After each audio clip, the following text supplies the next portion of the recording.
Welcome, everyone, to Ladder Daily Digest. We honor creators, and we are in the Tim Rathbone's virtual living room, where he also he has and a visitor from Bangkok and Brother Jones. And so, Tim, how are you feeling today? Rushed. You're feeling a I, little rushed. I just got home just moments ago. Okay, Been so you're going been to help. be gathering your thoughts Yes, a little bit. been helping a friend this afternoon, and I just barely got home. Okay, Brother Jones, tell us how many hours you spent on the plane the last 24 hours or whatever. On a plane, roughly uh, roughly 19 hours, give or take. Yeah, long. Wow. Yeah, and so Randy had an event that he forgot about, and so he's at that event, and he might pop on in a half hour or an hour or so. Megan has a family thing to do, and so she'll do that. She may, we'll see if she keeps it on. We welcome her viewers. Sometimes she cancels the show and tells her viewers to come over to Latter Daily Digest or Momo Nomo. I thought she was going to do a pre-recorded. She offered to do it, and by the time I saw that message, I just did a thumbs up, and I haven't checked my email or anything to Okay. see if she sent anything. All right. I do everything on Facebook because I'm old, apparently, and so I'd have to look at some other things. So we're going to talk about the top 40 dishonest things from Mormons. And Mormon Stories, John DeLynn put out the top 40 most dishonest acts in Mormon church history. And I think it was like 3 or 4 years ago. I remember he asked people to add to it, crowdsource this. And I'm going to bring it onto the studio real quick and see how many buttons it takes me to push. Let's share the screen. Share the screen. It's coming. We'll get there. Seconds. And there it is right there. I wonder if I can make it a little bit bigger. I cannot make the screen bigger. I can make it full screen. Are you fine with this, Tim? Looks good. I'll just read the beginning. It says the top 40 most dishonest acts in Mormon church history. One of the most common questions asked of me, John DeLynn, is, do the brethren know that the church isn't what it claims to be? Are they intentionally misleading the membership at this point? So I guess it's one of the most common series of questions that he's asked. And he said, up until recently, his answer has been no. They are sincere men who genuinely believe that the church is true. After my recent interview with Shannon Caldwell Montez, which was a great interview, so that was about 4 years ago, maybe, about the handling of the B.H. Roberts / Book of Mormon faith crisis affair of 1922, I started to think about how outrageously dishonest it was for the Mormon Church to intentionally withhold from its members the legitimate scientific concerns surrounding the Book of Mormon and Book of Abraham for almost 100 years, while also attempting to erase from church membership any memory of the life of B.H. Roberts. I wonder if he meant memory. Oh, from the church membership, any memory of the life of B.H. Roberts. This reflection led me to make a starter list of the most outrageously dishonest actions by the Mormon Church and its leadership over the years. I have created a starter list below. Will you please review my list and help me include any other things? It'd be amazing to turn this list into a book someday. Does anybody want to help? And, what do you call it? Edit it, right? Fact check it. And what should he add? So He changed it to the top 50 most dishonest acts. Are you able to read it at all, Tim? I have it on my phone. Yeah, you have it on. Go ahead and read the first one, unless there's anything else you want to do to set up this. If you have any memories of Mormon stories or John collecting these things. I submitted some things to it. Okay, you added. I added to it. Yeah. The Mormon Church teaches its members for decades the story of Joseph Smith declining alcohol as a boy during his surgery to give the impression that he obeyed the word of wisdom during his life, well knowing that Joseph Smith both drank alcohol as an adult, including drinking wine the night before he was killed, and supported alcohol production and sales in Nauvoo, including a bar and the Nauvoo Mansion.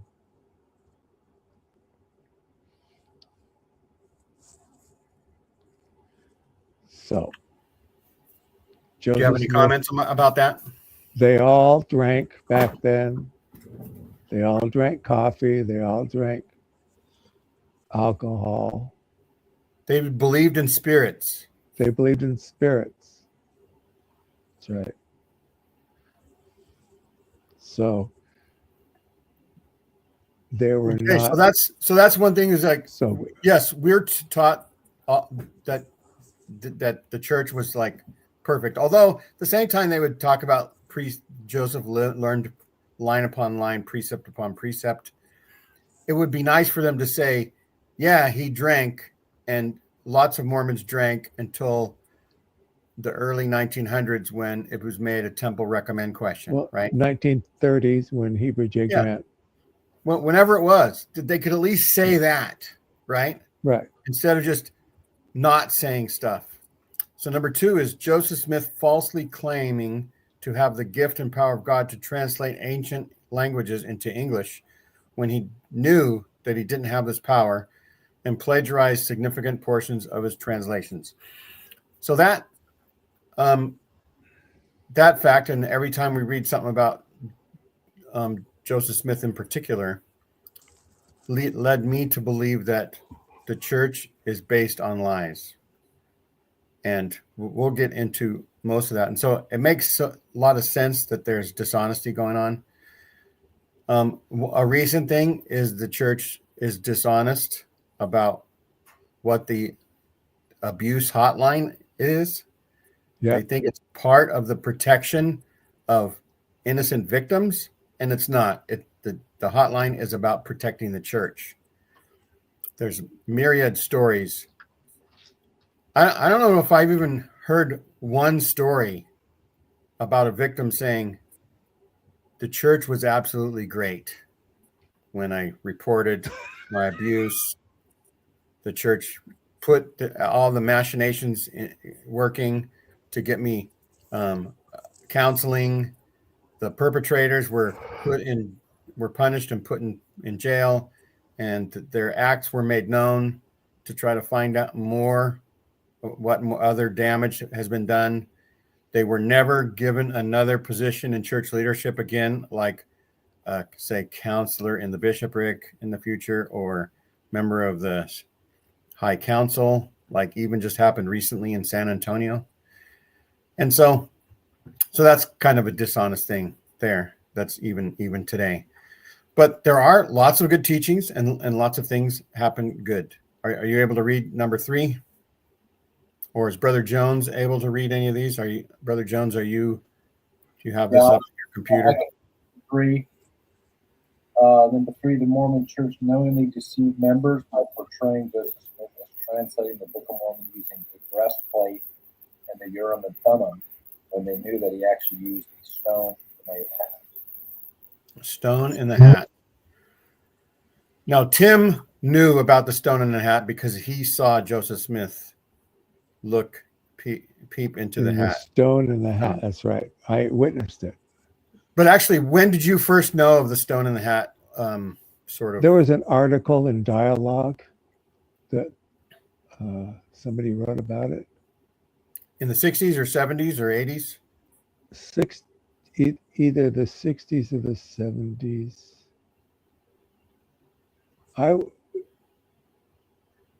It was an article and dialogue and then some talk.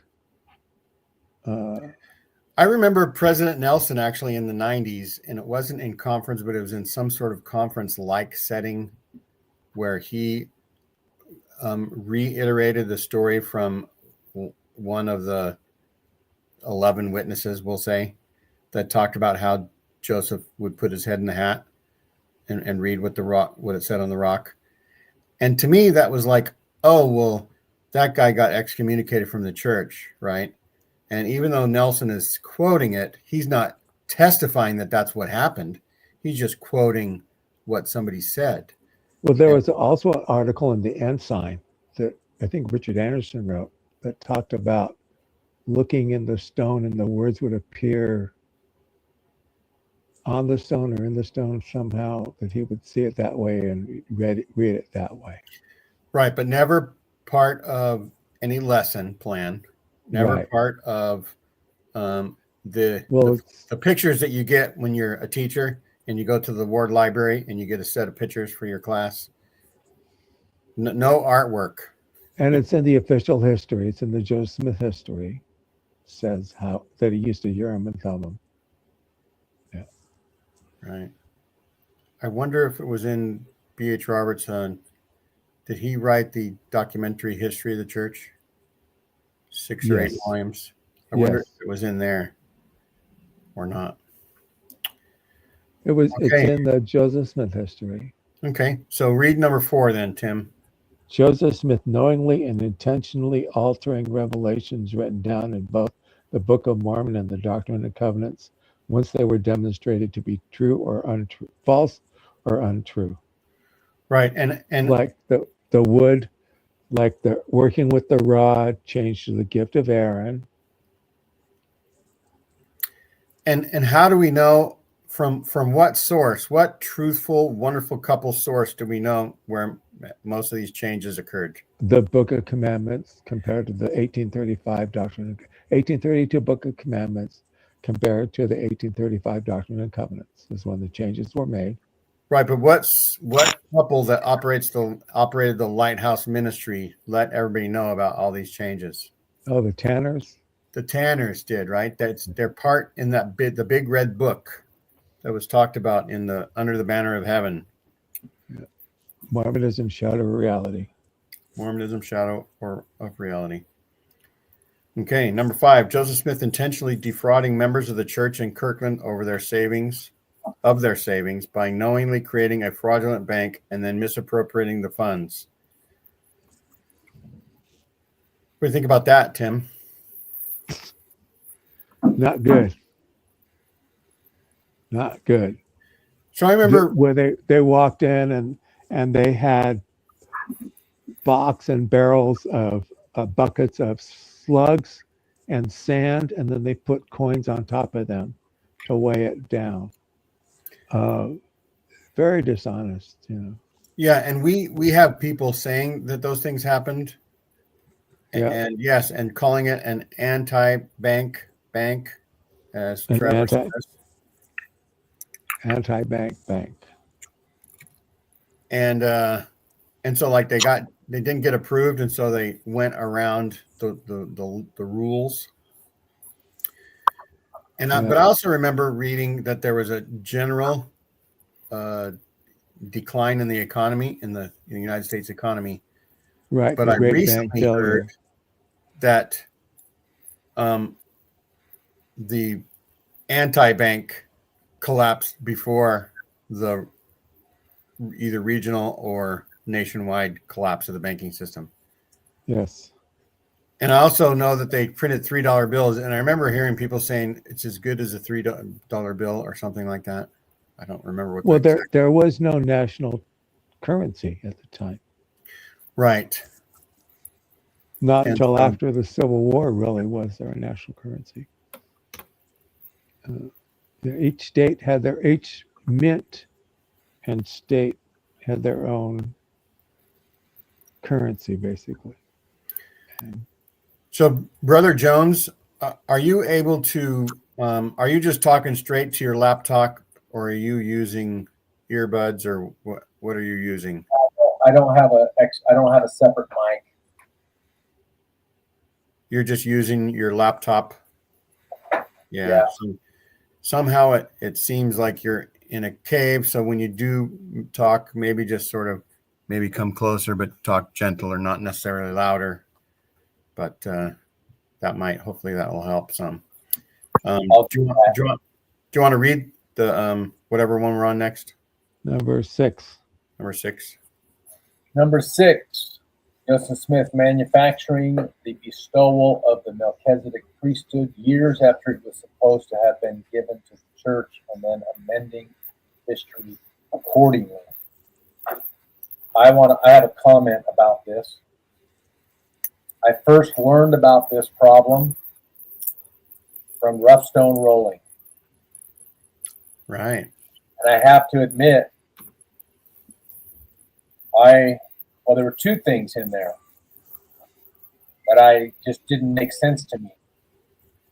First was, how could the early members not know about the first vision story? And then this second story didn't make any sense to me. So anyway, that was all news to me in 2016. Do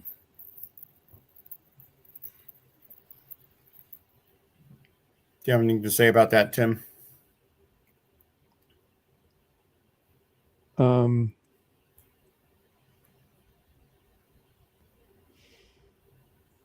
I first learned about it when I was at BYU from Brent Metcalf, and then also from Grant Palmer.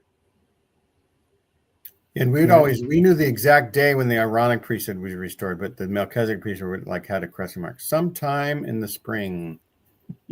Yes. Well, yeah, it seemed odd to me that there wasn't a specific date. It was like just a few weeks later. Yeah. And the supposedly location, when they were on trial and they got let go, and it happened while they were let go and wandering, going back to wherever they were going. Yeah.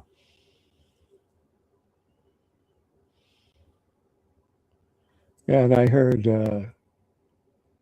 family lore. It's been so long I can't remember it, but Okay, number 7, Joseph Smith. And so what's the problem with that, Tim? that there's no date.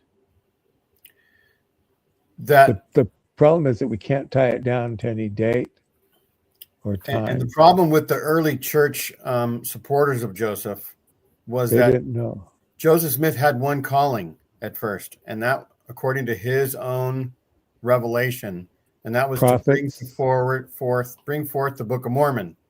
He was And then a all of a prophet. sudden Joseph is making up all this other stuff. And who left? Martin Harris, I think, said, I never heard of the Melchizedek church priesthood until like 5 years into the church. David Whitmer, same thing. That's why they left the church. People say, they left the church because they lost their faith, right? They lost their faith because Joseph was changing stuff. Right. And if they complained, what happened? Excommunication. That's right. That's why Tim is so nice to me, because he knows that if he complains to me, he will be excommunicated from his own show. Right.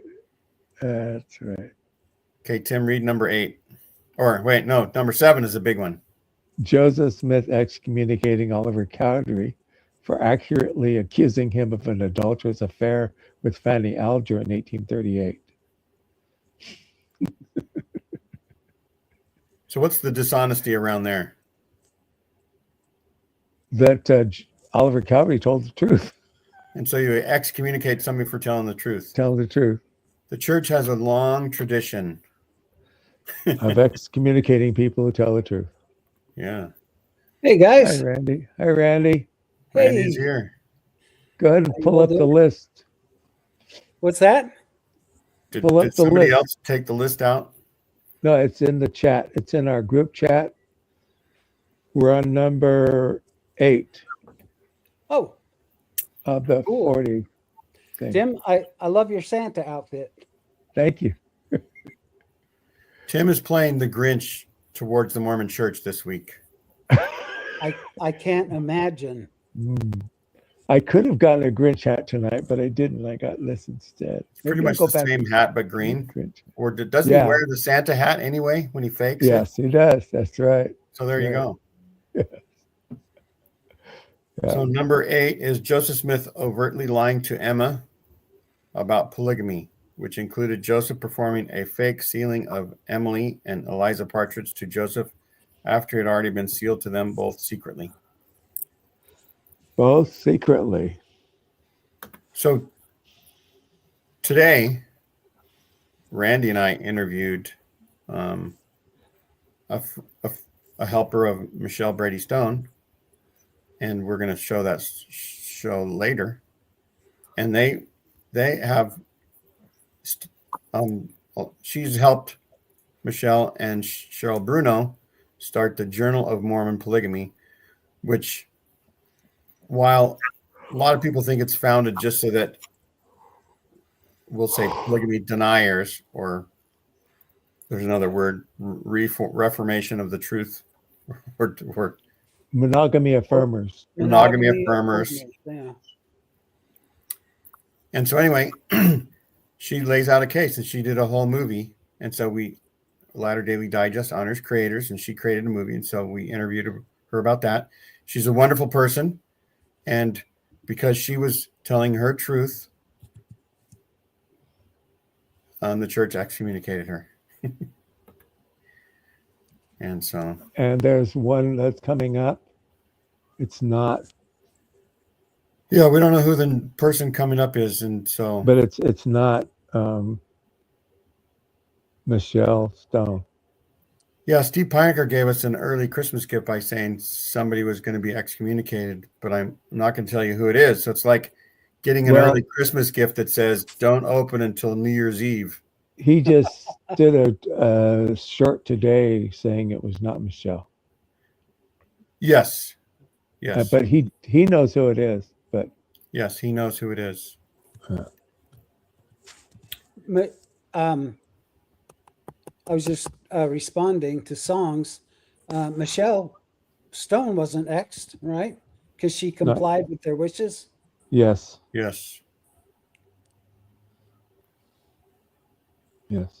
Yeah. All we know is not Michelle.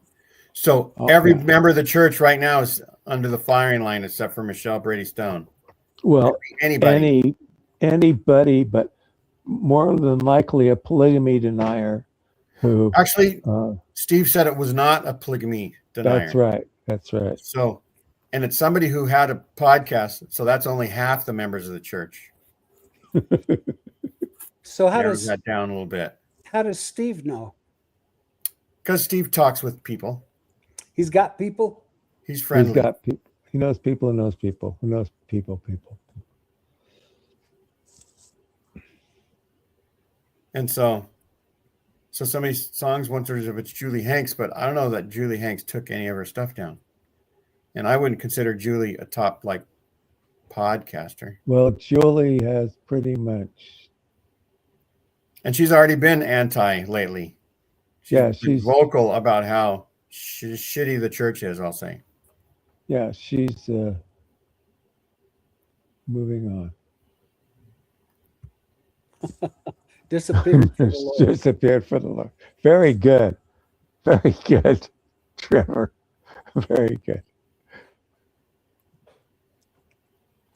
Yeah. So David, thanks for watching from third verse. Yes, thank you, David. Megan would have been here. She would love to talk about the Mormon church being dishonest, but she has some family event to go to. Yeah. Okay, what number are we on? And Randy, are you able to read those things, or I can post the link in the chat again? Oh, no, I can read them just fine. We're number 9. Cool.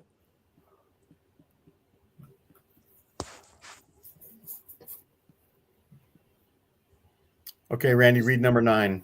Oh, you want me to read it? Yeah. Joseph Smith overtly lying to LDS Church membership about his practice of polygamy.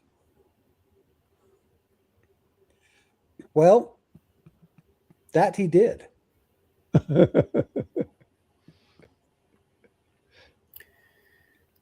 Yeah. That was an interesting interview this morning, Gene. To hear someone on that side of it, on Michelle Stone's side. Yeah, it was good. So look forward to it later this week. I can't wait. Yeah.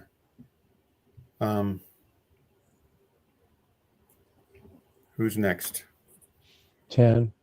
Tim, are you next? No, but I'll go. Joseph Smith calling men on foreign missions so that he could proposition their wives for polygamy, like Orson Hyde. Or is it Orson Pratt? That's sneaky little Joe. I think it was Orson. Yeah, I guess that's dishonest. Orson. That might sneak under the dishonest line, where if you send somebody away to marry their wife, Yeah. I'd say that might be a little creepy. that might be a little creepy. Yeah.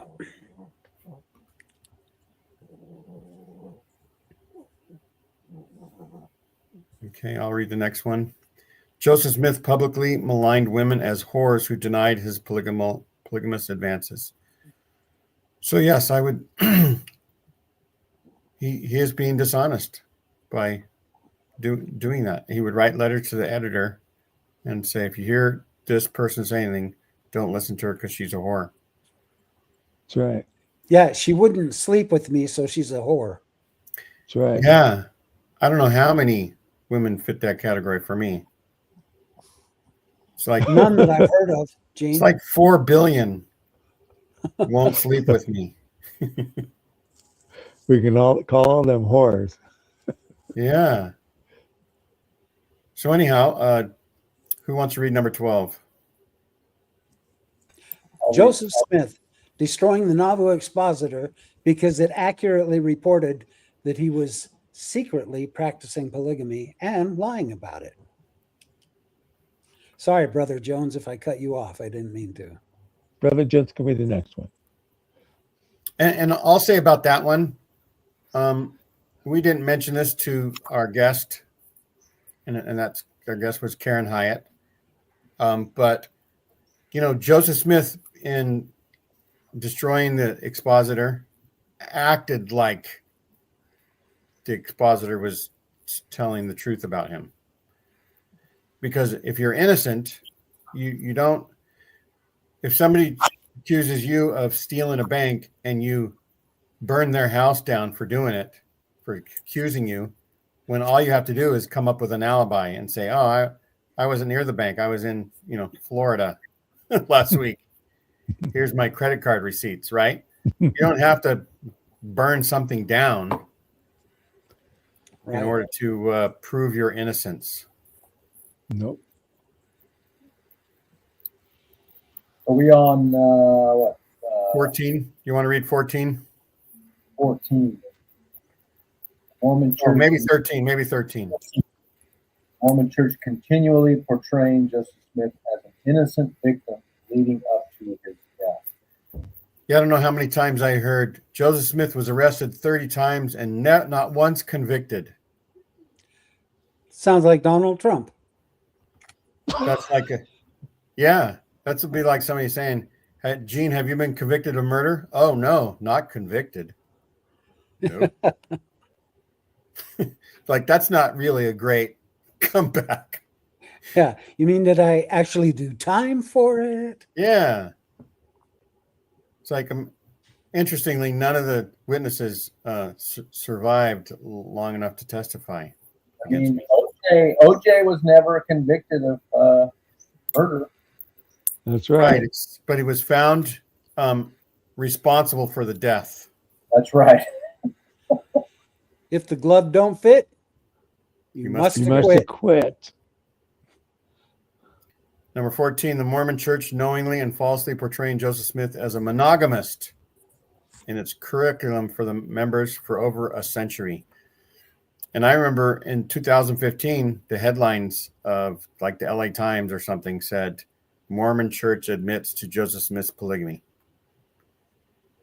And yet Tim's going to tell us he knew all about it 35, 40 years ago. Well, when I was 11 years old, I spent the summer with my grandfather. My grandfather, Wild, was a bishop for 20 years in Kemmer, Wyoming, and the stake patriarch in Cheyenne, Wyoming. And he sat me down and he told me all kinds of stuff. He filled my head with all kinds of stuff. And he said, Timmy, you got to find out why these things happen and what was going on, because I sure don't know. And he was friends with Lee, Harold B. Lee, and Spencer Kimball.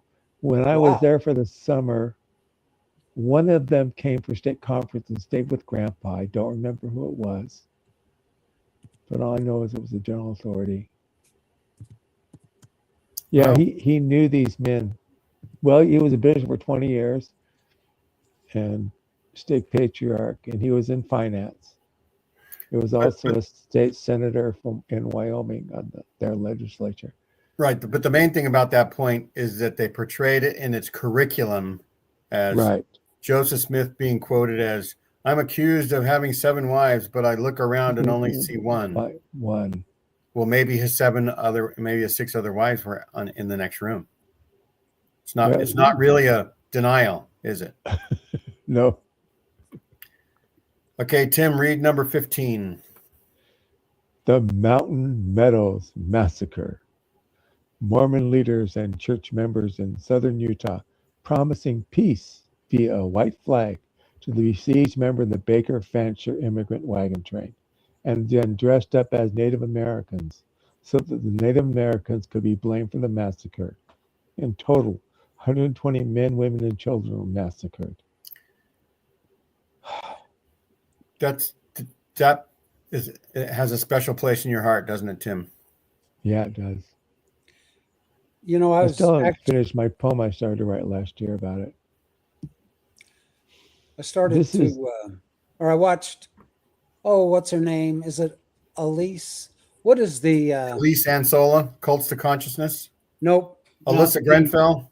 Nope, the one that is pro-LDS. One that... Jasmine? I saw her on Rebecca Biblioteca ran a clip of her. I was surprised that she actually admitted to the fact that these innocent people were slaughtered by the LDS. Jasmine actually is pretty good overall, you know. Yeah, I was surprised. For a TBM. Told it like it was. Randy, you want to read number 16? Sure. Or Tim, did you want to say anything more? Or, well, actually, the next one is more. Go ahead and read 16, Randy, and then we'll... Brigham Young, assisting in the cover-up of the Mountain Meadow Massacre and scapegoating John D. Lee as primarily responsible for the massacre. There you go. Yeah. Do you have anything to say about that, Tim? It's sad. Did you ever read John D. Lee's book? Mormonism Unveiled. Yeah. Did you? Yeah. Did he spill any tea that you were surprised? No, just that he talked about the Danites and how he was a Danite, and he did the behind the ear thing they talked about that they did. And but he didn't, even in that book, he didn't say that Brigham Young ordered it or anything like that. I don't believe Brigham Young ordered it. Right. I think we should clarify the author of that book again. I think there's John D. Lee. He wrote Mormonism. So yes, he titled his book also Mormonism Unveiled. But the one that was published in the 1830s, Unveiled, is spelled differently. It's spelled incorrectly than John D. Lee's copy. Or just differently. We'll say colloquialism at work. Colloquialism. Well, he should have named it Behind the Green Apron. Yeah. The name that we didn't go with. Yeah. That might be Randy's memoir. Yeah, it's just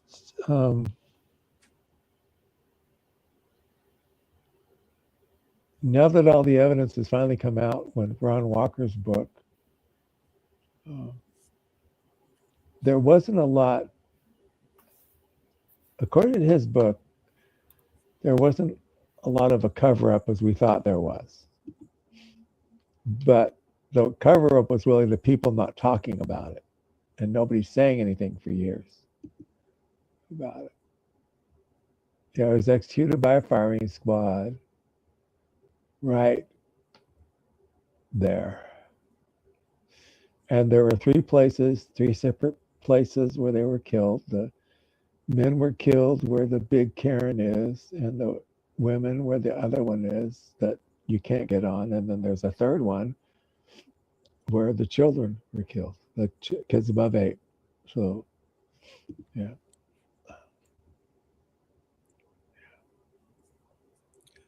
Yeah. Hi, Miss Woozy. Yeah.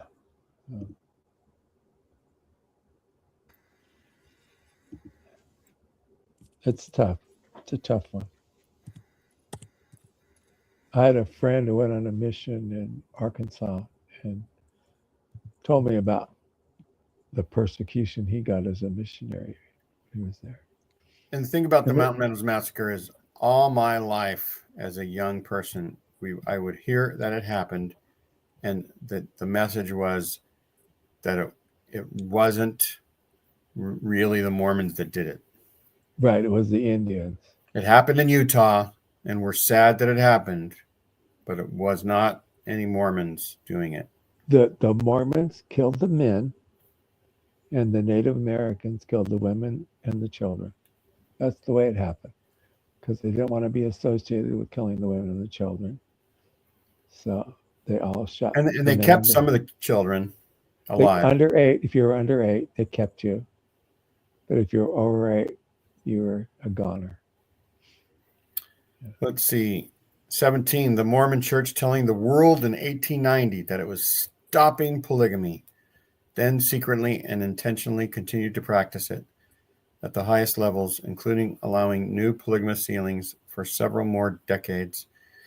And then when another apostle did it surreptitiously, he got excommunicated 30 years later.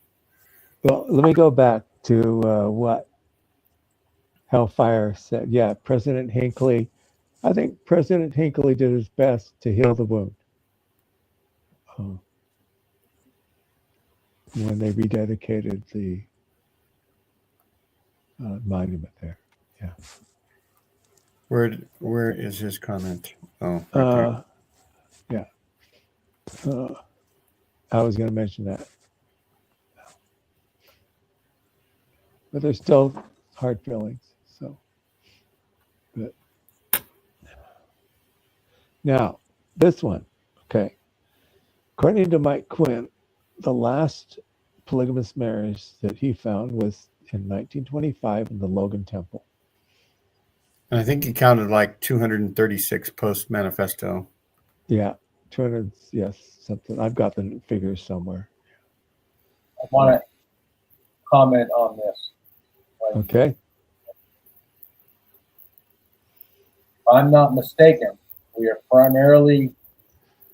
know about this problem primarily because of Michael Quinn's work. Well, Mike and Cannon, was it Brian Cannon? Yeah. Excuse me, 3 articles. There was an article in Sunstone, and another article, and then what Mike did with post-manifesto polygamy. And my grandmother was born in 1891 or 92, so she was born after the manifesto, when her father wasn't supposed to be seeing the other family. One was in Wyoming, one was in Bear Lake, and the other one was in Afton, Star Valley, Wyoming. And she was born, and there was another one born, a boy born after that. And she always felt some shame for having been born after the manifesto. So it's a generational thing, and even I still suffer from that. That's affected my life. Yeah, so for those who want to understand this issue, just Google Post-Manifesto Polygamy and Dialogue. Get the article. It's about 100-page article. 100-page article. And it is very interesting read. And it's really, really stunning what Quinn uncovered. Yes. In my opinion, it is egregious. Lying. Well, even Wilford Woodruff had a plural marriage in the 1890s in the San Francisco Bay or off the coast of California outside the territorial waters to some lady. I can't remember the exact details about that. But, so even though he signed the manifesto, he was still practicing polygamy afterwards. So you can never believe what they say is true, because that's and I met Rhea Coons Rhea Coons is a woman who is highly connected with the polygamous community in Utah. And she told me that she knew of members of the church that were practicing polygamy in the Salt Lake Valley. She said some of them were general authorities. And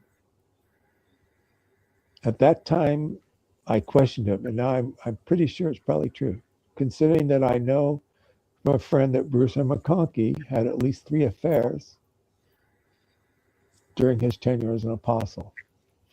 So they may not have just been affairs. He may have been shielded them, We don't know, but it's entirely possible that they had these secret. Once they get their second anointing, they can have these secret marriages. Yeah, on this issue, if I'm not mistaken, somewhere in the coverage of this issue, D. Michael Quinn mentions that when he spoke with Gordon B. Hinckley about this, if I remember right, it was something like he was visibly shaken. Yeah. Like Hinckley didn't even know about this issue at the time. This would go back and probably into the 70s or 80s, probably the 80s, probably the 1980s. Anyway, it's a really interesting subject, and to me, it says a lot. Okay, I'll read number 18. The full leadership of the Mormon Church being put on explicit notice by 1922 by B.H. Roberts and others that both the Book of Mormon and the Book of Abraham contain significant scientific problems, and then hiding this information from members for another almost 100 years and seeking to suppress the memory of B.H. Roberts. This included the church telling Truman Madsen not to publish his biography of B.H. Roberts in 1965 out of fear that it would challenge the faith of its members. So I want to say this about challenging faith. I read somewhere in the Book of Mormon, probably Alma said it, that faith is the hope for things which are not seen but are true. So if you have faith in something that's untrue, you don't really have faith. Something needs to be true. So yeah, in order to have faith in something true, you have to do some investigation. So I'm going to challenge people to investigate the truth claims of the church. Yes. Who wants to read 19? Randy? Okay. Mormon church historian and eventual prophet Joseph Fielding Smith encountering the 1832 version of Joseph Smith's first vision, which significantly contradicted the later 1838 official version of the first vision, and thus ripping it out of Joseph's journal and hiding the account for decades until he was publicly exposed for having done so, and then taping it back into the journal. No one will ever know. It's kind of funny because the Joseph Fielding Smith, as a historian, wanted to preserve the page, but as a descendant, as a great-great-grandnephew of Joseph Smith, he wanted to hide it. So it's kind of funny. Yes, it is. It's very funny. My biggest thing about Joseph Smith's in his own hand says in 1832, I already realized that all the churches aren't following what Jesus wants. And I'm going to go. And I went and prayed for my forgiveness of my sins. Right. And then, but we're all taught that he went to ask which church was true. Right. Which is dishonest, because he, first of all, whether it happened or not is a question. Second of all, since he post-dated, you can tell he post-dated the 1838 version, because the 1832 version just said, I saw the Lord and the Lord opened a vision to me, right? Or something like that. Open the doors of heaven or something. Right. He doesn't say two personages. The 1838 version says he saw God and Jesus, right? And so therefore he knew that they were two separate beings.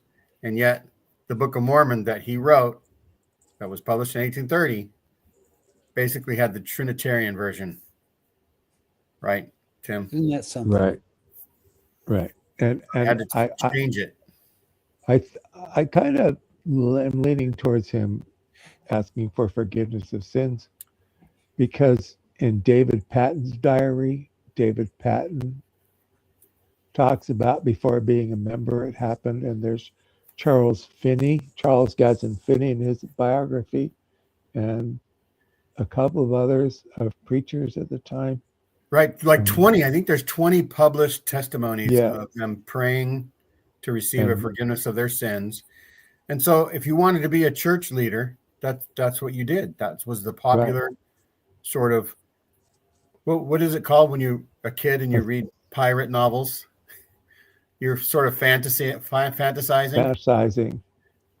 And so he maybe was fantasizing that he'd be a church leader someday.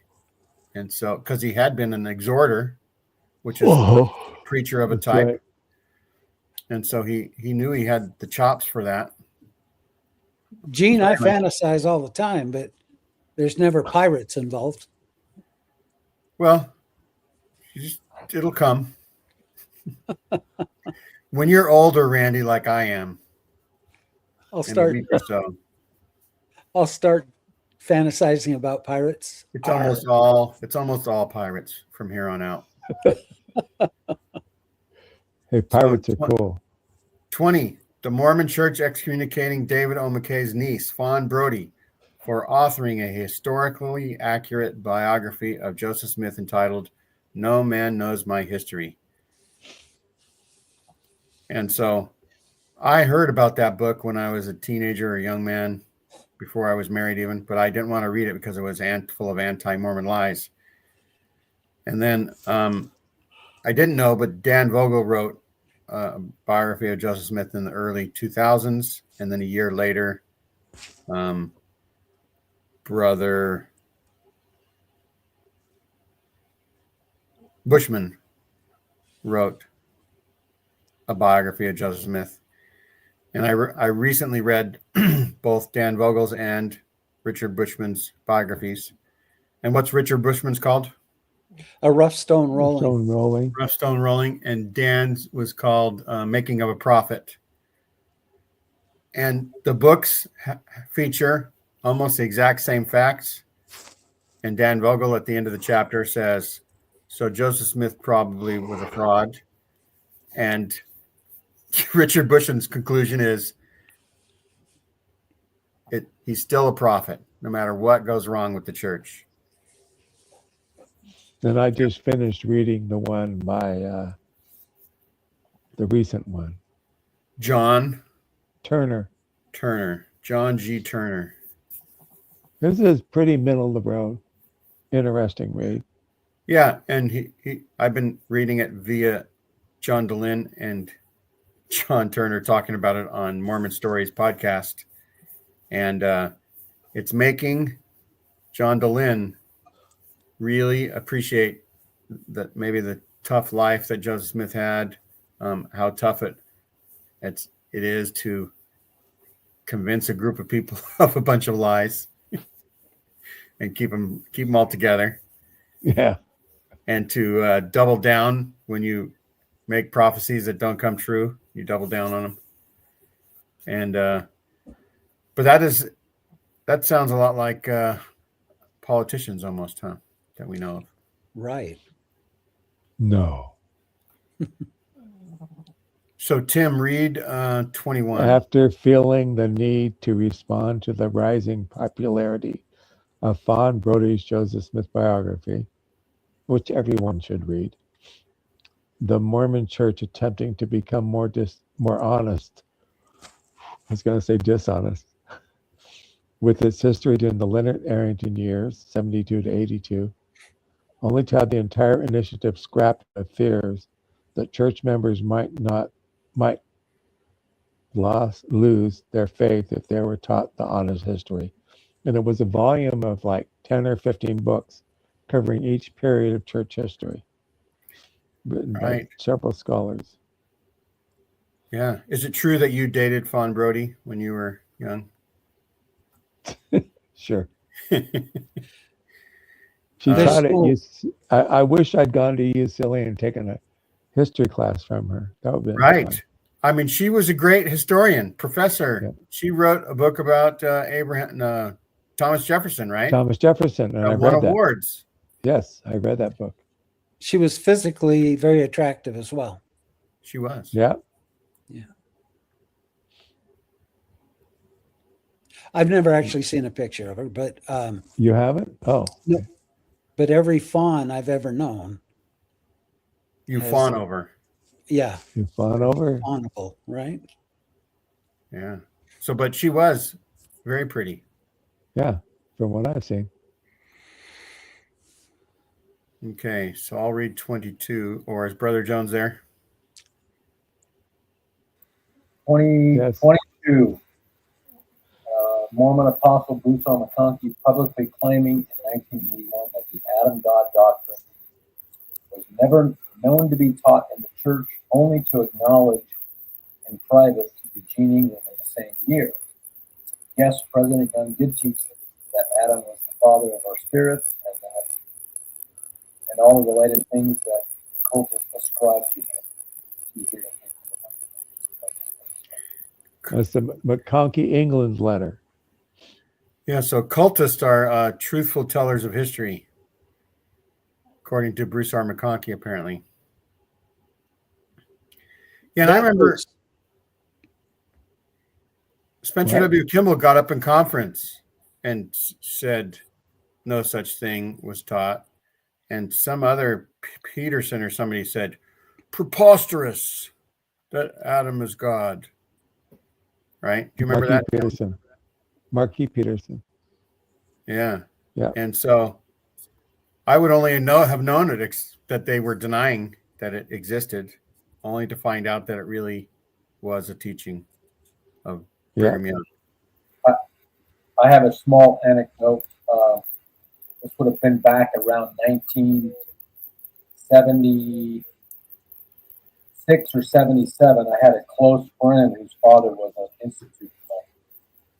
But I was just a little kid, and I remember my friend, this guy's son, saying something about an Adam God theory. I'm like 7 years old, right? 8 years old. We just want to go play. He mentioned something about, you heard about the Adam God theory or something? That was that. But that was the first time I'd ever heard of such a thing. In about 1977, which I find funny that I can still remember this.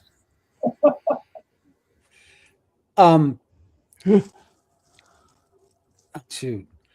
Kinder Kim threw me off with her comment about what about Dan Vogel and the guys that are, writers, are they attractive? I'm attracted to him. I'm personally strangely attracted to Dan and John. They're both very attractive. Yeah. Go ahead. I say that, Kinder Kim, because I went to school with a girl named Fawn. She's the only Fawn I've ever known, but she was, she was attractive. Good looking. But yes, You see, and we wouldn't know this if it weren't for my friend Jay Bell and Ron Prittis, who took the letter. Jay got a hold of the letter and made a copy of it, and then stamped with a green stamp, "Do not reproduce," all over the place on it. And Ron Prittis took it down to Kinko Copyright downstairs at the 70s press office and next to Grandpa's books, and made a copy. And Jay didn't know he did it until the Tanners got a hold of it. there you go. Yeah. And I'll say that I'll read the next one. I was going to say something, but I'll read the next one.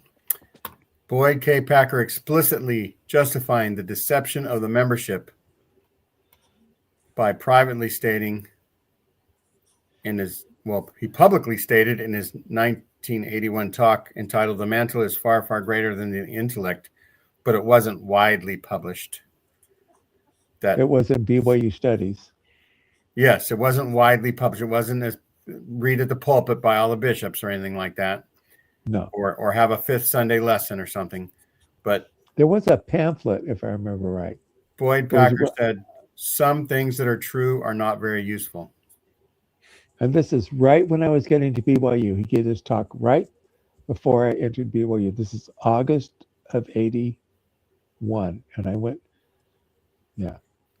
When he says some things that are true are not very useful, does he mean that some things that are true might impact our tithing receipts? Probably. Probably so. Randy, you want to read 24? Sure. The Mormon Church attempting to purchase the Mark Hoffman forgeries in an overt attempt to hide the potentially controversial documents from its members. And that's featured in our thumbnail, where we see that Tim was actually at that room where I was in the meeting. Where they purchased some Mark Hoffman forgeries. Just check our thumbnail out. It's hilarious. Michelle does a great job. Mark was there.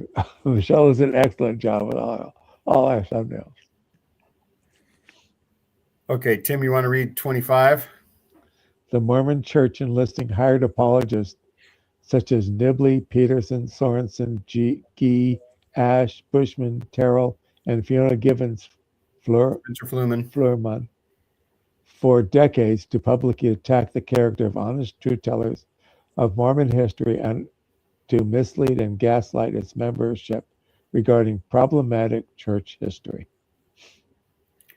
Like, no, ma'am, that's not history. Which is an interesting pamphlet to read. It was Nibley's. It was actually, I heard that it was actually rubber banded to copies of No Man Knows My History in the BYU bookstore. I don't know when they stopped doing it, but yeah.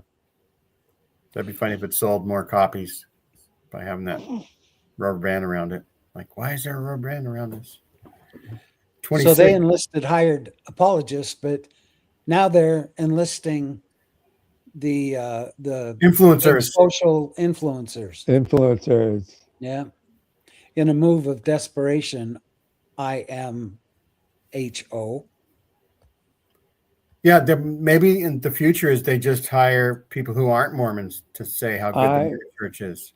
I'm saying it's too little, too late. Like Katy Perry, I'm waiting for Katy Perry to do a public service announcement about how fucking awesome the Mormon church is. Right. She'll take $1 billion for saying that, I bet. Sure she will. Yeah. Hey, give me $1 billion. You know what? Give me $1 million and I'll say anything you want me to say. Anything. And I'll do it naked standing on my head for $1 million. Yeah. On this podcast. There you go. The challenge is out there. You didn't give me 500,000. I was going to say Tim is going to require tithing from his living room. From his living room headquarters. From my living room headquarters. Hell, slip me a 20. Church. Number 26, the Mormon Church excommunicating or intimidating honest scholars and activists for openly discussing problematic church history. such as Fawn Brody, Juanita Brooks, Michael Quinn, Maxine Hanks, Brent Metcalf, Jeremy Reynolds, Sam Young, and John DeLynn, and who else? Me. Bill Real. No, it says honest scholars, Tim. Oh, okay. Yeah, Bill Reel. That's a good one. Bill Real. Yeah. And most recently was the person that Randy and I interviewed. Hyatt. Karen. Yeah. Karen Hyatt. And that you mentioned that there was someone who was going to be excommunicated. Oh, and I can't Nemo. help but think that it's going to be Todd's brother. Yeah, not going to be Todd's brother. It's not going to be Wade. Unless Wade Christopherson took his channel down. Oh, Critical. someone who has a channel. Yeah, somebody who has a channel took down their stuff. But yeah, Nemo, Peter Bleakley, and both Nemo. Well, Peter Bleakley still goes to church. Nemo goes sometimes. Yeah, Nemo goes sometimes. Um, Nemo sang with the not Mormon Tabernacle Choir on the Temple Tabernacle, Square. the Tabernacle Choir on Temple Square. It's like the artist formerly known as Prince. The artist formerly known as the Mormon Tabernacle Choir. Tabernacle Choir. Okay, number 27. Gordon B. Hinckley publicly condemning polygamy on Larry King's Live as being not doctrinal when the doctrine remains enshrined in D&C 132 and when church leaders, including Dallin H. Oaks and Russell M. Nelson, continued to live celestial polygamy. I got a comment here. I think it was during those interviews, I should say, one of the objectives of those public appearances was to distance the church from fundamentalists, right? Yes. And so he was like, we have nothing to do with these people. They are not us. We're very different, blah, blah, blah. And as the more you learn about the history of all this, you come to realize that the church created those groups. Meaning the events that happened back in the late 1890s is what created those groups.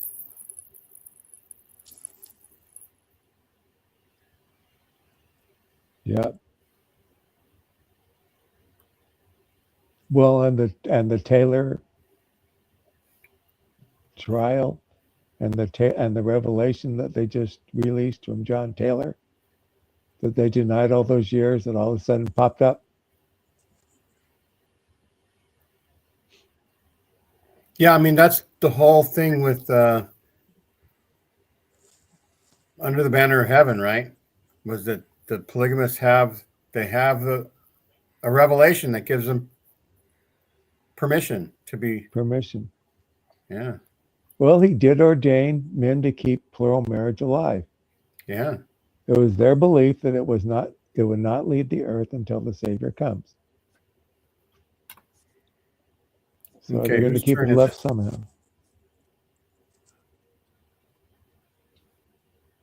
Number 28. Who wants to read that one? I'll read that one. 28. Gordon B. Hinckley publicly denying that the Mormon Church taught that men and women could become gods by stating, I don't know that we teach it. I don't know that we emphasize it. Yeah.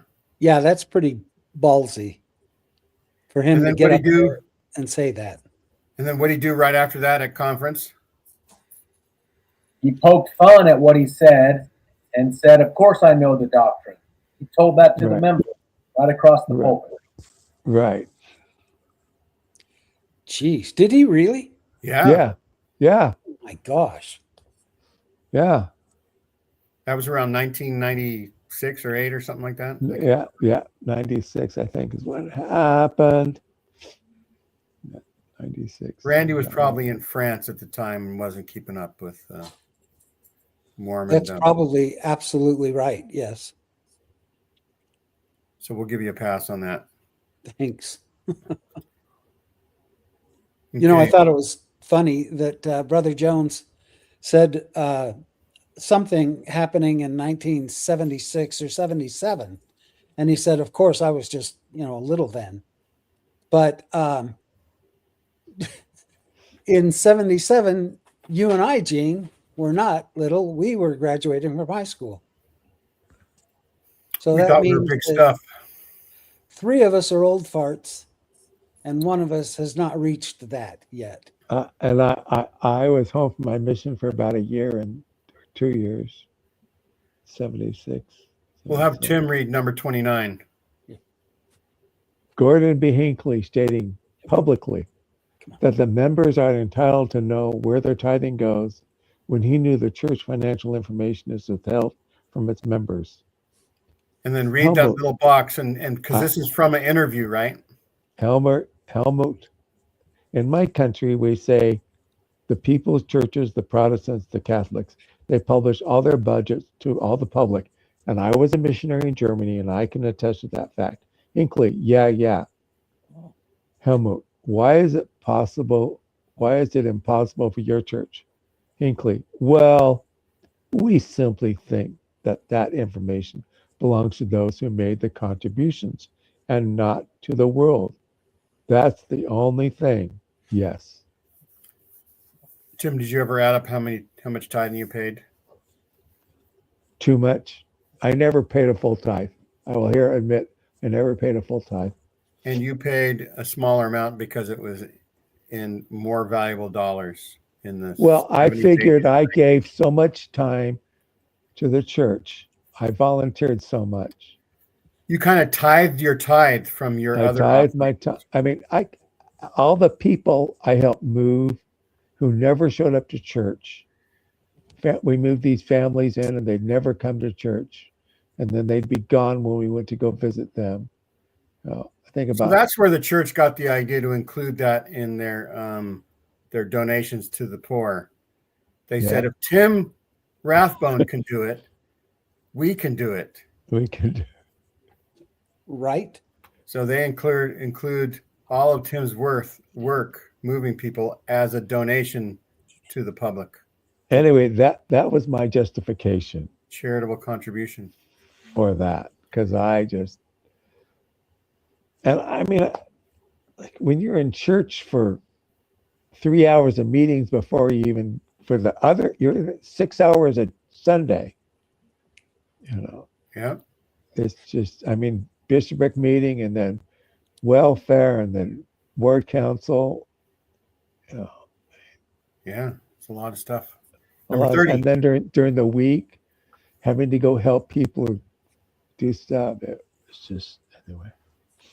I know. Every day when Mormonism grabbed a hold of that day's balls and made you do stuff. But I know that my ex-wife did pay it a full on her income. So, and is she on her way to the celestial kingdom? I don't know where she's on her way to. Number 30, the Mormon Church withholding extensive diaries, journals, and historical records from its members for over a century until the internet forced its hand. Thank heavens it did. And the church has been good with the Joseph Smith papers, and they say they're going to be good with the what's the next papers project? Clayton Diaries. Well, they did the Council of 50, which I thought we'd never see. So. And I predicted that they're going to eliminate the young women's program by requiring girls at 12 years old to become missionaries. Then they just move them right into the mission field, so they don't have any time to learn stuff on the internet. That's what it's getting to. They go right from junior high school on to their missions. Did we talk about this earlier before the show? Because I heard this earlier today or read it Oh. somewhere. RFM was saying it in the Last Mormon night? newscast. Thank you. Okay. Yeah. I knew I heard it recently. He said that? He said they'll go Yes. right from, what does he say? Right from grade school Go to missionary. onto their mission. Wow. Because I'm pretty sure I said that on Sunday in the Salt Lake Expositor. So You now could we have know said who it watches. too. Yeah. Well, when I was at BYU and talked to Brother Richie, they were trying to come up with some kind of a ceremony like baptism to keep the youth in, because even back in the 80s, they knew that they were losing kids between high school and mission time. So let's see, 31. The Mormon Church explicitly forbidding current Mormon apostles and prophets from keeping journals so as to prevent any future sensitive church information from coming to light. So that's the old, if you see behind the curtain, if you see how the sausage is made, there's no way you're going to believe God has anything to do with it. Is that right, Tim? Yeah, and I remember my friend Jay. Jay was really interested in Lorenzo Snow's presidency, and we were at U of U archives one time. He was reading some diaries, and he said, "You're not going to believe what I found." And I said, "What?" And I can't remember whose diary it was, but in the diary, and this is 1890s, he says, we've been told by President Woodruff not to write so many personal things in our diary anymore. Yeah. So over 100 years ago, he told them that, and then less and less and less and less. And then I know that when a general authority dies, if he has a book that is about to be published, they cancel it. They have a tight control over the manuscript. And then after so many years after general authority is dead, they won't publish his books anymore. Like McConkie, I don't know if they still publish any of his books. The Messiah series or Mormon Doctrine, we know they don't publish that anymore. Brother Jones had to leave. Brother Jones had to leave. Thank you, Brother Jones. I'm putting in the chat if somebody wants to come on and talk or join the show.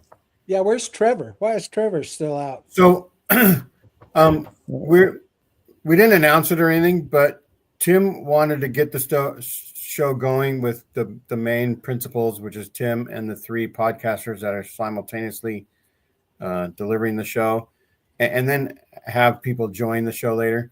Oh, gotcha. Trevor is such an awesome chatter as well. I'm sure he doesn't mind it that much. Well, Trevor was missed when I was watching Mormonism Live Friday night. Everybody kept asking me, "Where's Trevor? Where's Trevor?" I said, "Well, Trevor's kind of taking a break for a while. He'll come back when he wants to." And then Saturday night with RFM, "Where's Trevor? Where's Trevor?" And I told them, "Well, he's taking a break, but he is loved and he is missed." Well, he's here tonight. He's here tonight. We appreciate you, Trevor. We're glad you're alive, Trevor. Yes. Number 32 is the Mormon Church attempting to take control over and privatize the Leonard Arrington Records collection at Utah State University.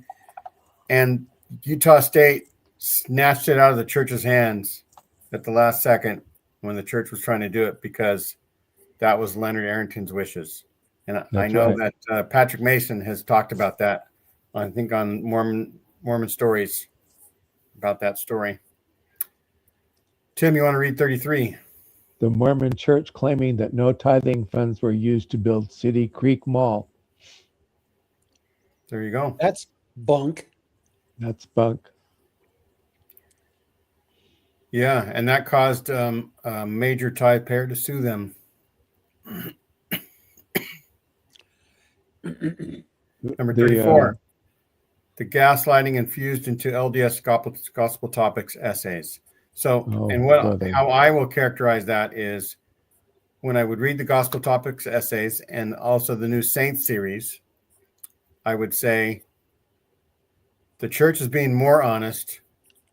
And I told my wife at the time when she was still attending church that I was surprised with the Saints series, but they're still only telling 40% of the truth. They're not telling the whole truth. Right. So help them God, we'll say.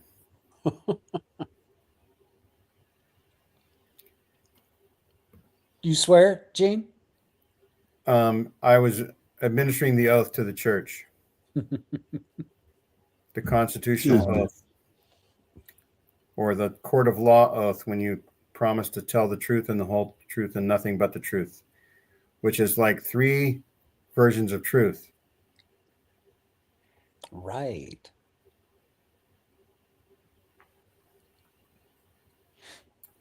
Number 35. Randy, you want to read that? The Mormon Church referring to the lifting of the black priesthood ban as a policy change when the church knows good and well that the black priesthood ban was declared to be doctrinal by the first presidency in 1949. Oh boy. Those little cheaters. Number 36. Elder Jeffrey R. Holling lying publicly when asked if U.S. presidential candidate Mitt Romney would have taken a blood oath in his Mormon temple endowment. And Nemo has a good episode about that as well. Does he? Yeah, early on, a couple of years ago, Nemo went through that. And it's because the interviewer was British. And so Nemo was really proud of how the British interviewer wasn't going to take any guff from Jeffrey Holland. How he continued to press. Yeah. How he continued on, how he got after him when he lied. He made him take his lie back. And that's pretty much the last time there's been an actual interview with a Mormon apostle.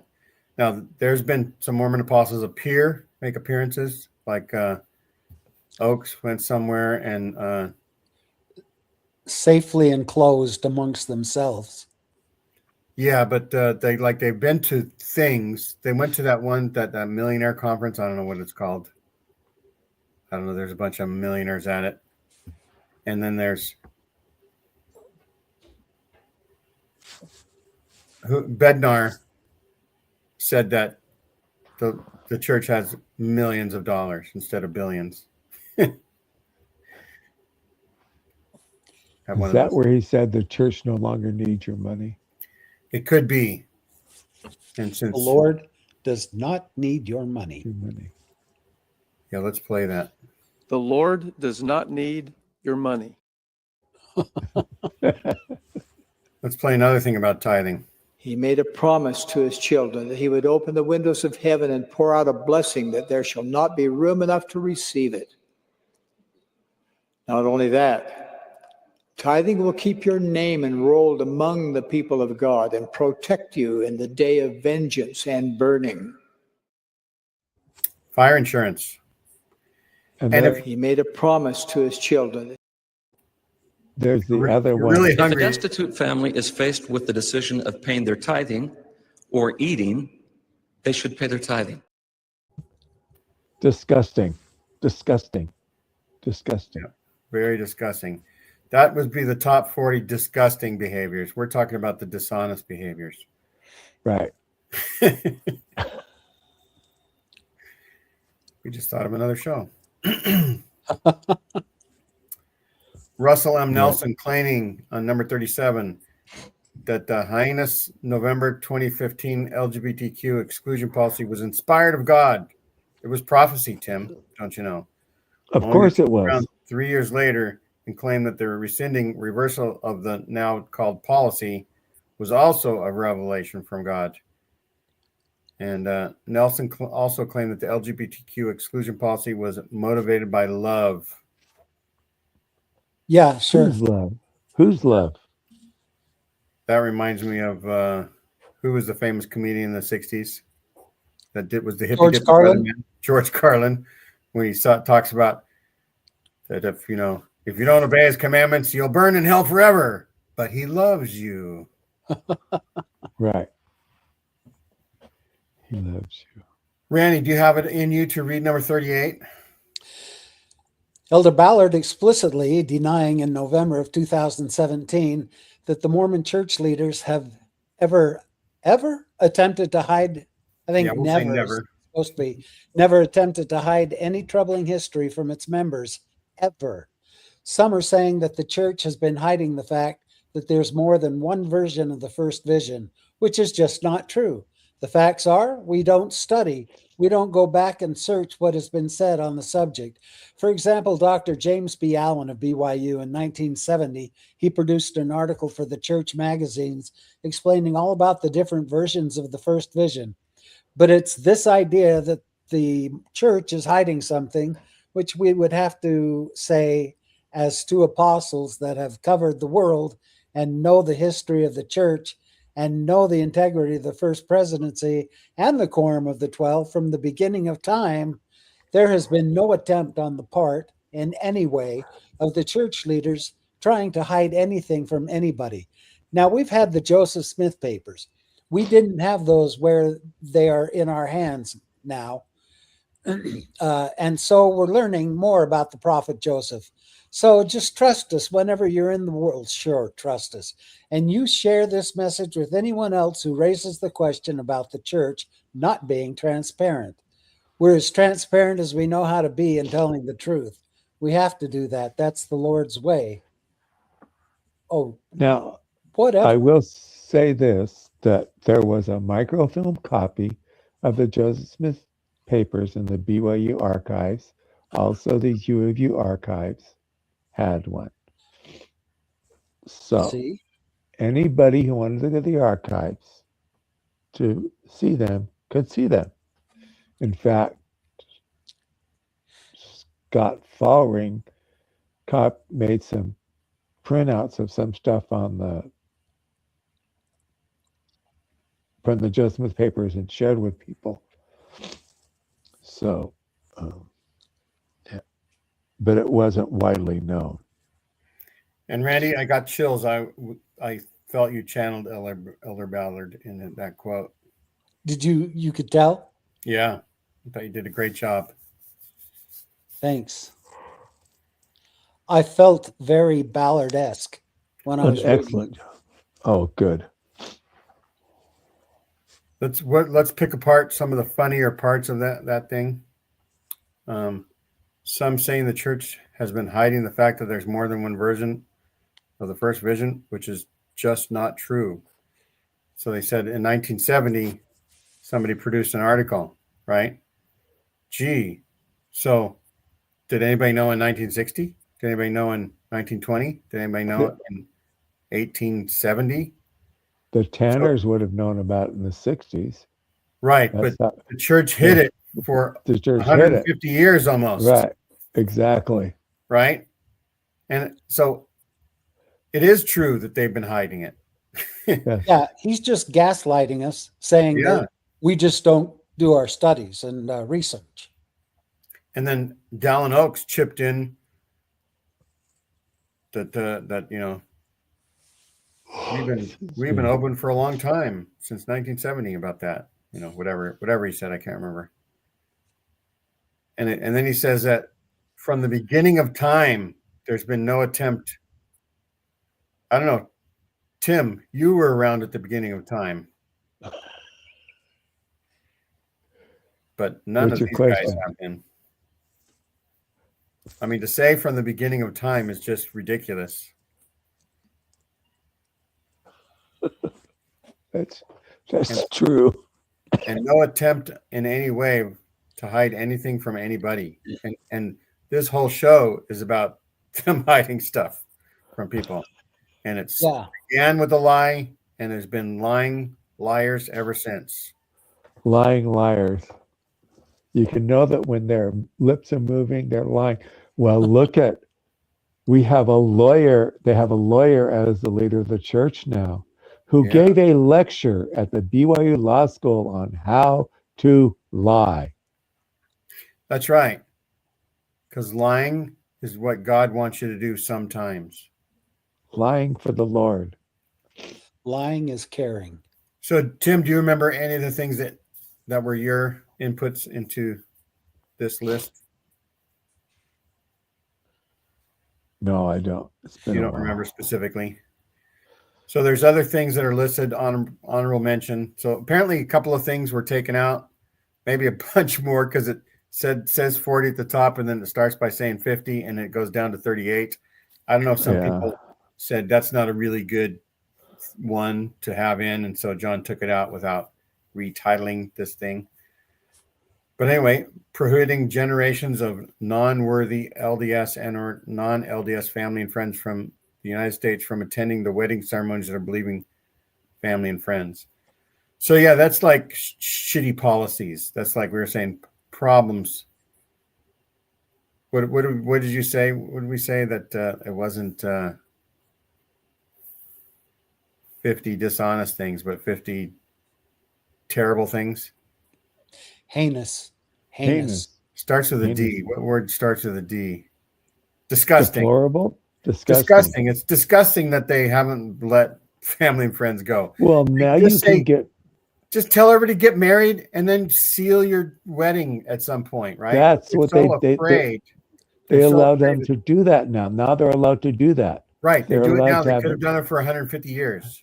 Well, look at the marriage, the plural marriage of Wilford Woodruff happened on a boat. There you There's go. no endowment involved. And Brigham Young and Heber Kimball going around before the temple was finished, sealing husbands and wives Under a in tree. Nauvoo. The 40 or so examples that I have in my paper. Yeah. And I have a friend who was sealed in a cave. They wanted to be sealed in a cave, and somehow they got special permission.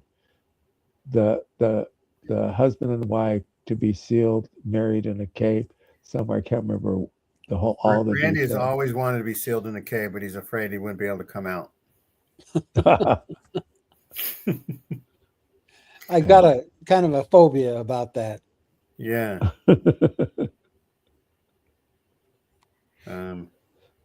Yeah, it's just some. I mean, I was surprised when I read when Hinckley became prophet, they did a little blurb on him before there was Wikipedia, and it talked about how he got married civilly, and then traveled to the Salt Lake Temple, right, to get married.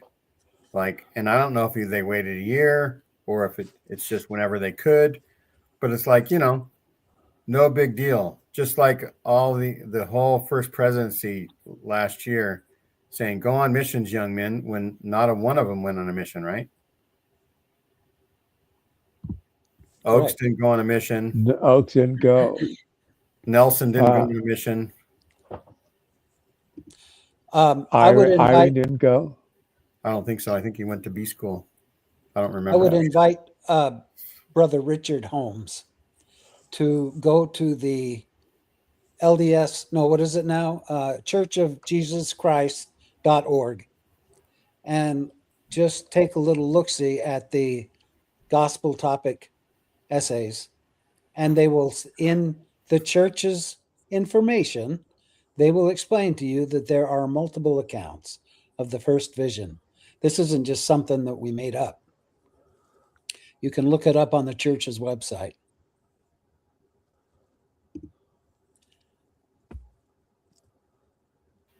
There you go.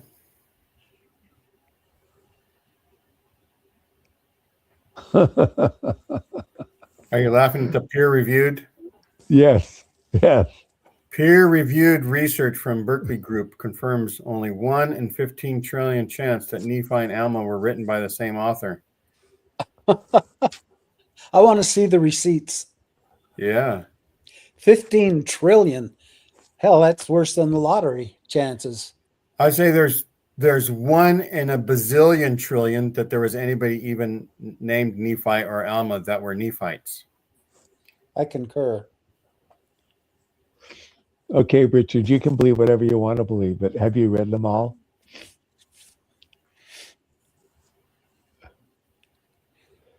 Or That's is he being facetious? 1 in a 15 trillion chance. That's pretty good. It's a pretty good chance. So you say there's a chance. That's what There I would is say. a chance. There's a chance. You're telling me there's a chance. There's a chance. Oh, go ahead, Randy. Put up that other one that you were going to put up.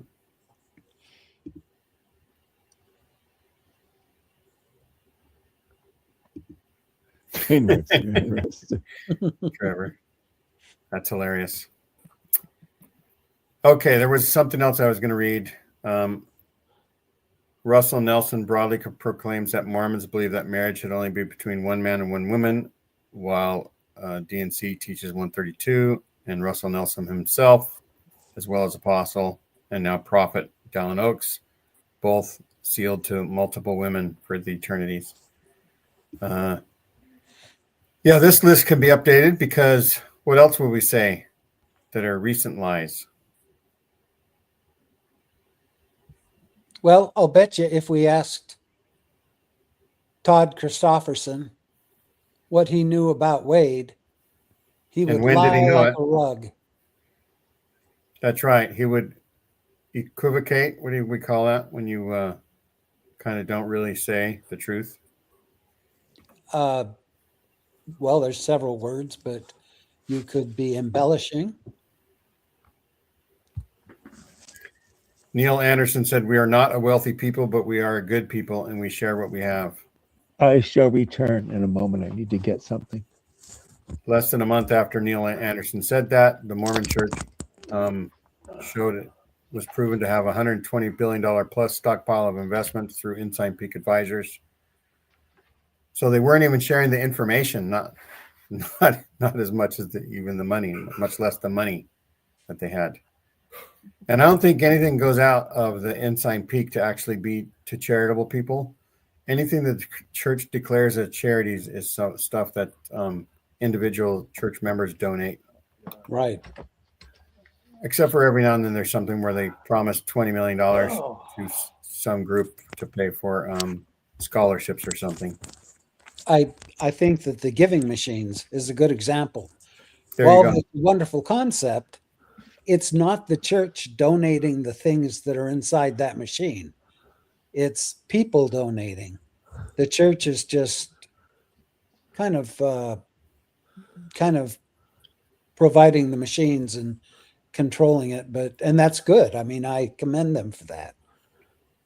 But it's not like the other one's paying for the items that are inside on those cards. What are you talking about? The giving machines. Oh, we have one here in Baker Dirt. It's Yeah, I two remember you tenths. saying that.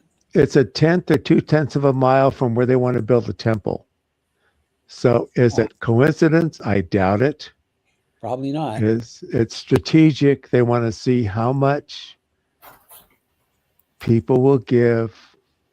I even took pictures for you guys. There was nobody there, and it was Sunday afternoon, about 3:30, I think.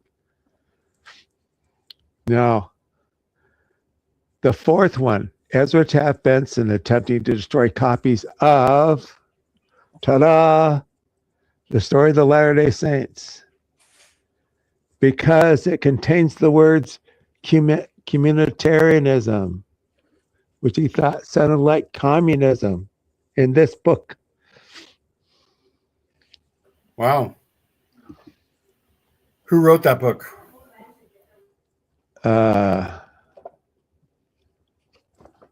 Jim Allen and Glenn Leonard. That's James B. Allen wrote that? Yeah. Wow. He's a defender of the church. And of the universe. Galaxy.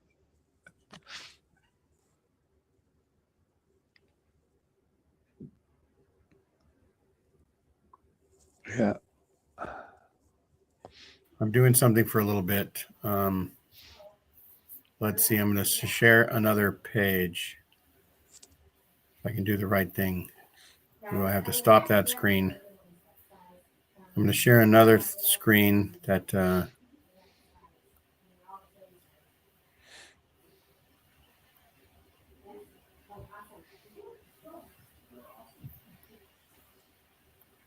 about Mormon Think. So Mormon Think Yeah. is a good place to go to find some things. I recommend people go there.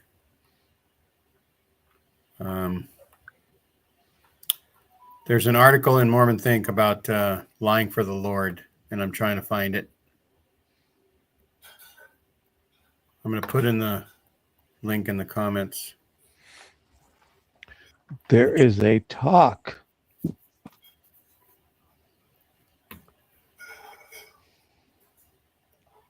There's a talk.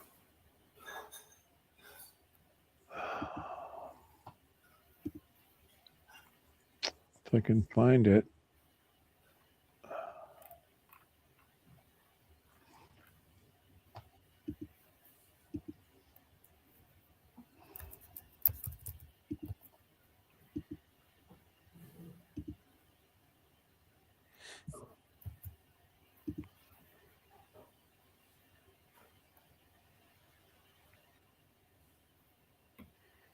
There you go, Lying for the Lord. The following was written by Ken Clark from Mormon Think.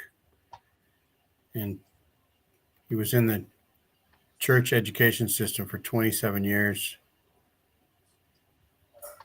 I wonder if he's still around. So anyway, 150 something things. So there's that. Oh, I tried to open this at first and it said that it was unsecure, and I don't know why, but I think there's, if people don't keep up their website, then it's possible that hackers can put in things, and so you just have to be careful. I will share this article too.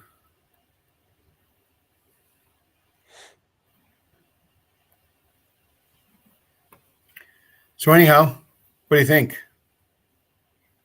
I think so. Yeah. We promised 40 things. We did 41 and a half things. That's close enough for me. Can I share an image? Share an image. Sure.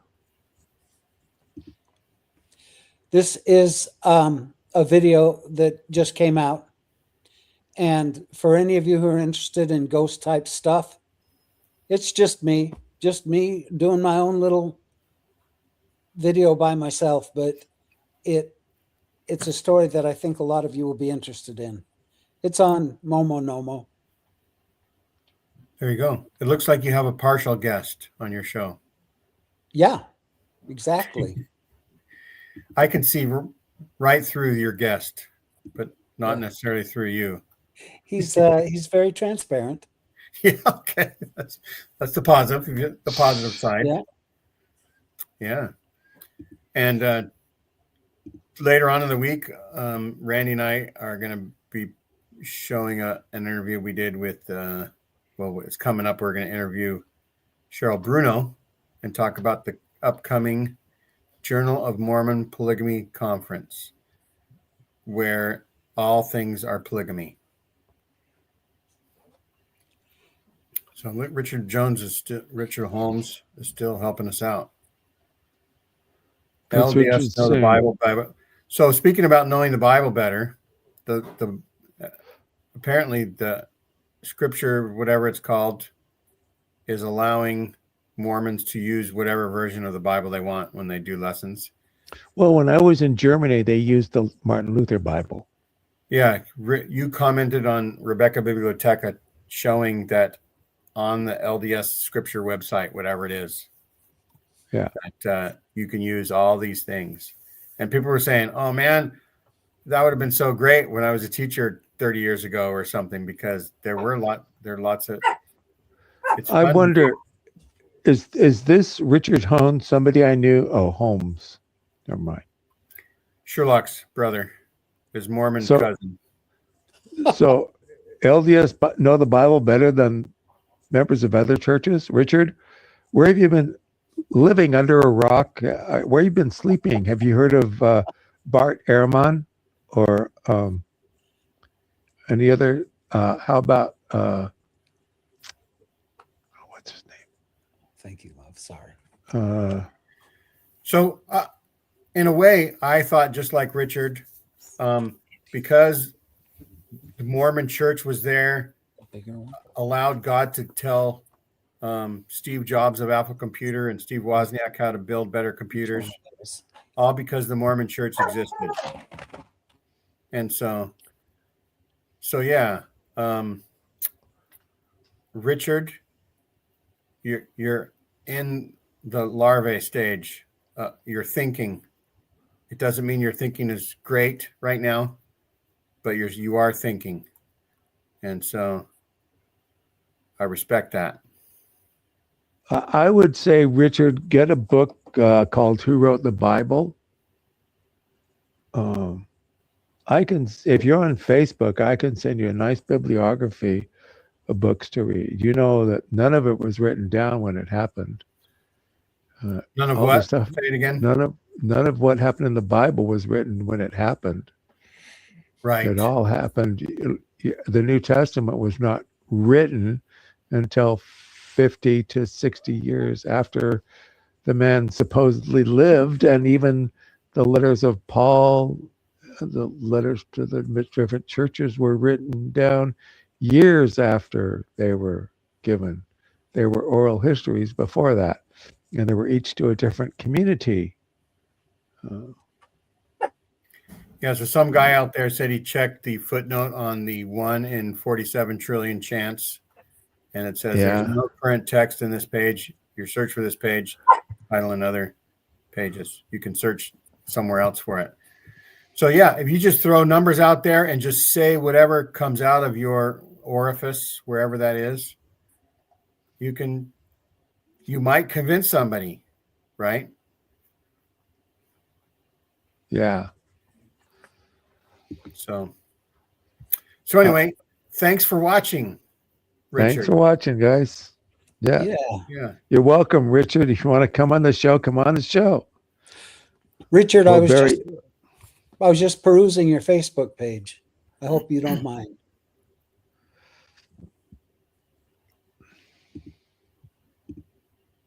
Maybe I can give you a friend request. Can we see the study? Where's the study from, Richard? Some guy out there testifies that when he was a member, he was bad with the Bible. I loved carrying around the quad or the triple combination and the Bible to show I was hefting the scriptures around. That meant since I had a Bible, I must be opening it up. And I did open it up every now and then. Wow. And so Richard Holmes says he doesn't have a Facebook page. It's just a bizarre coincidence, I guess. Yeah. Okay, Richard. Well, too bad. There's probably a few Richard Holmes out there that are Mormons. I cannot believe that there's more than one Richard Holmes. What are you talking about? As brother Motor Holmes. Today is Beethoven's birthday. Happy birthday to Beethoven. He's probably rolling over right now. 255 years old. My favorite composer. Happy birthday, Beethoven. I guess he's decomposing now. He's decomposing, yeah. I see what you did there. That was pretty clever. All great composers decompose at some point. So our show is about to decompose, although some people will say right from the beginning, it was all downhill. At least we were at the top sometime. My goodness. I don't care what Paul Gregerson says. Yeah, I know Paul Gregerson. I'm sure that he'd be appointed to some presidential advisory council nowadays on Egyptology, because probably would be good. If you heard of no respectful Egyptologist thinks anything about Joseph Smith's translation abilities, anything other than that it was bad. And so, but yeah, if you can find somebody that believes and says there's a certain reasons why you can believe it, then that you never know. It could be. Yeah. So in order to be well-rounded, some guy out there said that maybe watching something other than the BYU channel.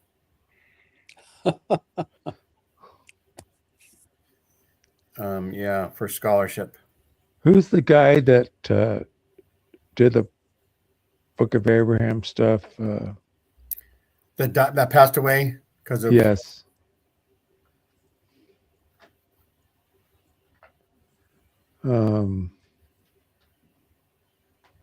Yeah. Exmo Joe, tell us, who was the great Egyptologist that John DeLynn would have on? Oh. Hugh Nibley. No, not Hugh Nibley. Recently.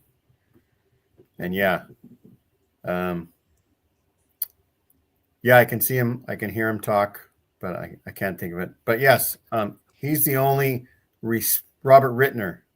Robert Rittner. He's the only respectable Egyptologist that would even consider Thank that you, Joseph Trevor. Smith could do it, right? And so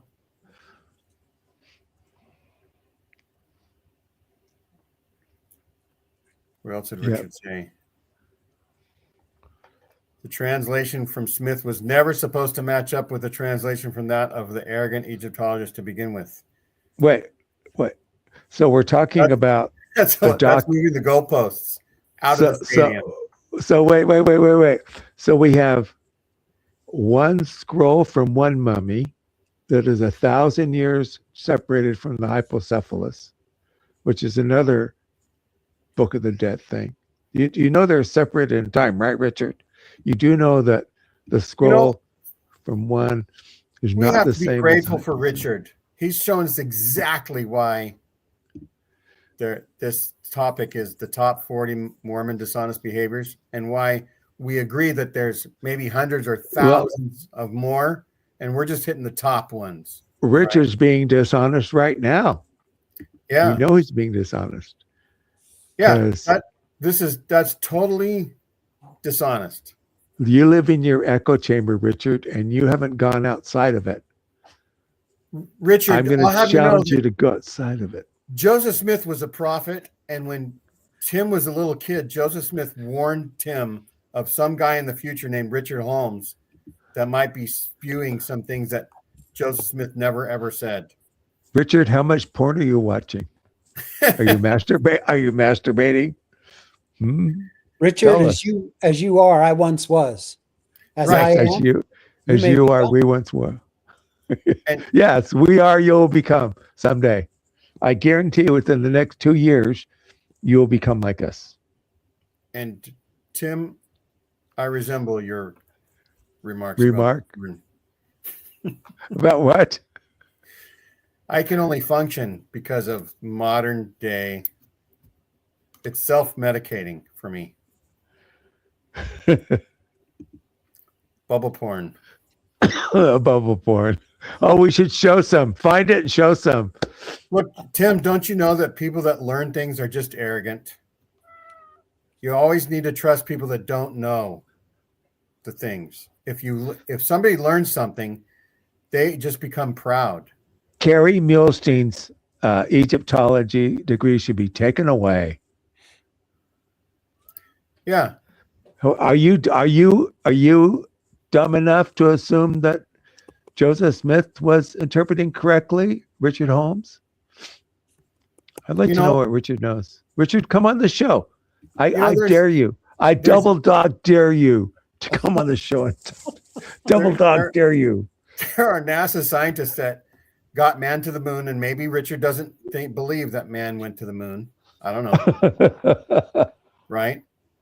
But double dog dare you. Double dog dare you. I'll bet that Richard would rather get in a spaceship that was piloted by a prophet who was going to pray their way to the moon than to trust educated scientists with something that dangerous. Yes, Richard. Thoughts and prayers. Thoughts and prayers. Do more. Hey, Seriously, Richard, we'll send you the link.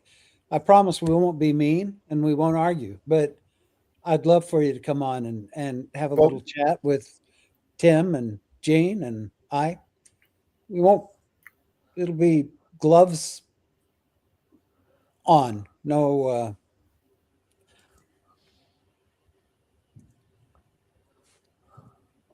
Yeah, I know there's nothing worse than getting an education and becoming knowledgeable about a subject. right? And so that's what makes this show go so good. We're all uneducated. We are all uneducated. So, Richard, you should actually worship us because between the three of us, we have I don't know. Randy, you don't have a 4-year degree, do you? I do not. Do you have a 2-year degree in anything? I do. In Okay. criminal justice. And then I have a degree from the Walt Disney University, but I don't even know what that counts as. Yeah, it's a Mickey Mouse degree. Yeah, it's a Mickey Mouse. I have a degree from the respected Harvard of the West, Cal State University, East Bay. Nice. And I have Business. a history degree from BYU.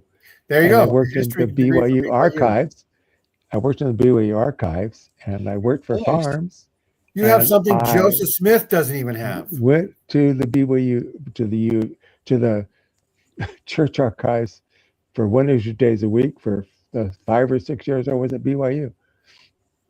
See, Miss Woozy tops us all. Her degree of skepticism outweighs any educated person. Miss Woozy, I've been messaging you, but you can't see it. I don't know why. Some screwy thing where when I'm on this channel, my comments can't be seen by, I don't know. I don't get it. Okay, hang on. I'm still working on it. Yeah. Hang on. And it would look like it was from me if you did the all button. Right. Yeah. But anyway, I'm going to wrap the show up. Wait. Well, I'm going to wrap it up when you look up something, and then I won't stop it yet. But my mother-in-law fractured her left wrist at the I'm beginning. sorry. So yeah, Woozy's on Ladder Daily Digest, and so either you have to open up a thing or whatever. Yeah. So my wife recently came home and is going to give me an update, and so anyhow, Okay, here is an example of bubble porn. Here is a before. oh, your finger touched the screen. But anyway, we saw it. Here is a before. I'm only interested in the after. And here is an after. Let's put that in the middle. So go closer. Oh my gosh, I'm strangely aroused. Lift And up your some phone a little bit kid- higher, a little bit higher, a little bit higher. Okay, everybody, take a screenshot of that. Some kid at BYU designed this. And so anyway, Okay. Miss Woozy, we'll come on. We'll end the show. Thanks everybody for watching. Like, share, and subscribe. Next week is going to be the holiday edition, where we don't know what the hell we're going to do, but we're going to appreciate. Yeah, we do. Yeah, we have We're an gonna have idea. Tim dress up as baby Jesus, and we're going to do a Christmas creche.